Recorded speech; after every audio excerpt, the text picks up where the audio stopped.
السلام عليكم ورحمة الله وبركاته. مساء الونس عليكم يا أحلى مستمعين. النهاردة الحقيقة كنت ناوي أجل الحلقة بسبب ظروفي الصحية. بس لما فكرت لقيت إن أنا مستحيل أتأخر عليكم، حتى لو اللي بيتابعني ممكن يتعدوا على الأصابع. أنا ما أقدرش أخليكم تستنوا. أتمنى تكونوا حريصين على المتابعة والدعم زي ما أنا حريص إن أنا حلقتي تنزل في وقتها رغم التعب اللي أنا فيه. ادعوا لي بالشفاء و اللهم اشف مرضانا ومرضى المسلمين جميعا. هندخل في موضوع الحلقة النهاردة لأن في الحقيقة مش قادر أتكلم كتير. النهاردة هنتكلم عن العيد بين زمان ودلوقتي، عن الاستعدادات اللي كنا بنعملها واحنا صغيرين وعن اللي احنا بنعمله دلوقتي. العيد دايما فرحة ما بتتغيرش، لكن طرق التحضير هي اللي بتتغير في حاجات كتير. نيجي مثلا العيد زمان قبل العيد بأيام كانت البيوت كلها ريحتها كحك وبسكوت. الأمهات بتتحرك بقى من الصبح، بتجري من بدري. السمنة السكر كانوا بيفتحوا كده النفس. نيجي بقى للجيران يمروا ويدوقوا، وكل شوية صوت بقى صاج الكحك بقى ولما نيجي نتكلم بقى عن هدوم العيد، فحتة اللي احنا نشتريها دي كانت رحلة. احنا نازلين رحلة، المشي في السوق.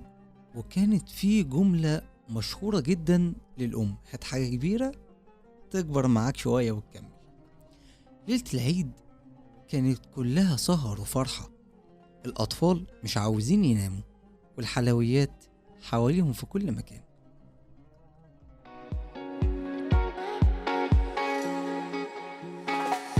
انتوا دلوقتي بتسمعوا راديو على ما تفرج مع محمد سعد. راديو على كيفك.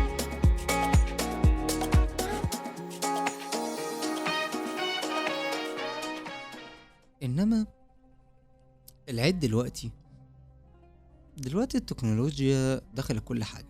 السوق بقى عبارة عن أونلاين. الكحك جاهز في السوبر ماركت، والبعض بيستنى التوصيل على الباب. بس رغم كل التطوير، ريحة الكحك في البيت والفرحة اللي في عيون الأطفال لما يشوفوا الهدايا أو العيدية دي حاجة ما بتتغيرش. والحكاية الجميلة إن احنا لسه بنحاول نحافظ على طقوسنا، نصلي العيد، نزور الأقارب، حتى لو المواعيد بقت أسرع والأماكن مختلفة.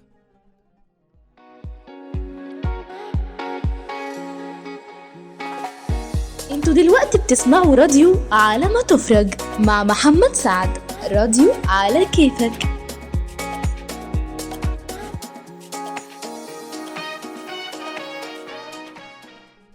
النهاردة يا جماعة في وسط التكنولوجيا والحياة السريعة، ممكن الواحد يفتكر زمان كان العيد أجمل. بس الحقيقة جمال العيد مش بس في الكحك ولا الهدايا، جماله في اللمة والفرحة والمشاركة. زمان أو دلوقتي احنا لسه بنحس بالبهجة لما نتجمع مع الناس اللي بنحبهم. العيد ما كانش يوم بس، العيد ده حكاية بين زمان ودلوقتي، فرحة ما بتتغيرش. وانا حريص جدا على انكم تحسوا بكل لحظة فيه، زي ما انا حريص على ان الحلقة توصل لكم في وقتها رغم التعب.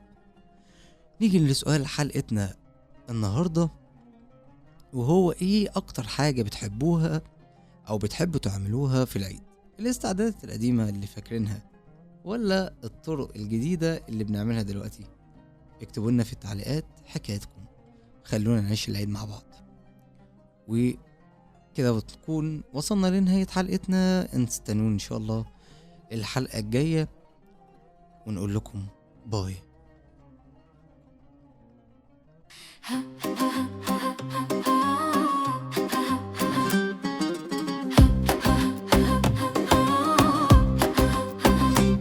يلا نبدأ كلامنا خفيف على الراديو، نغني ونضيف ضحك قصة ومشوار